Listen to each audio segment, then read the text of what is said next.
hurt. Ouchie. Good day everyone, and for today's video demonstration, expect that I will demonstrate the rise or the rest, ice compression and elevation as the method of aiding strain, and I will also demonstrate the proper ways to handle nose bleeding with the guidance of our Lady Maria Fatima Lourdes de Sacona, well known as King Faith. But before that, I would like to introduce myself. So I am Brix Badar, a first-year respiratory therapy student at Mary Chiles College, located in Sampaloc, Manila. Before the video demonstration, I would like to highlight the difference between sprain and strain. Okay, so the strain mainly damage the peroneus tertius tendon and peroneus brevis tendon, while the sprain affect either posterior or anterior talofibular ligament and or calcaneofibular ligament. So to sum it up, the main difference between the two is that if it affects the tendon, it is a strain, and if it affects your ligament, it is a sprain. Ow! I think it's this one. Ligament. Ow! It hurts. Ow! Ow! Ow! Rest. As soon as you're hurt, stop your activity and rest as much as possible for the first 2 days.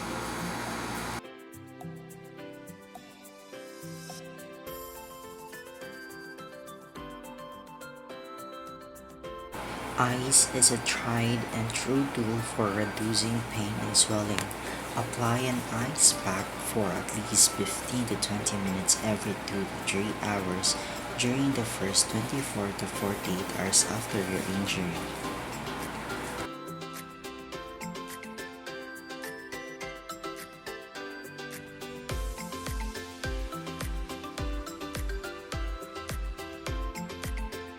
Compression. Wrap the affected area with an elastic medical bandage. Make it snug but not too tight for it not to interrupt the blood flow.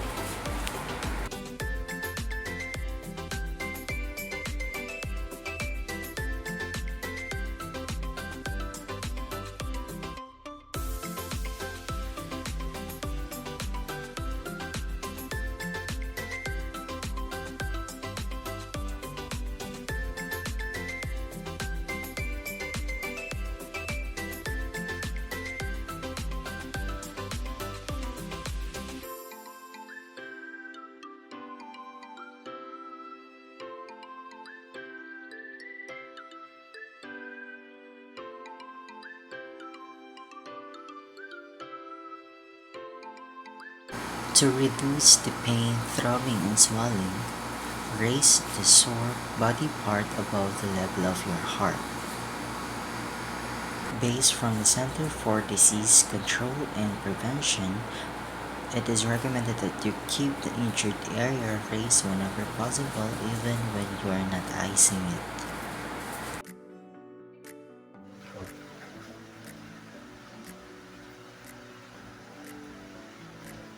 If the patient suffers from nose bleeding, make sure that the place or the area is safe for you to give a first aid.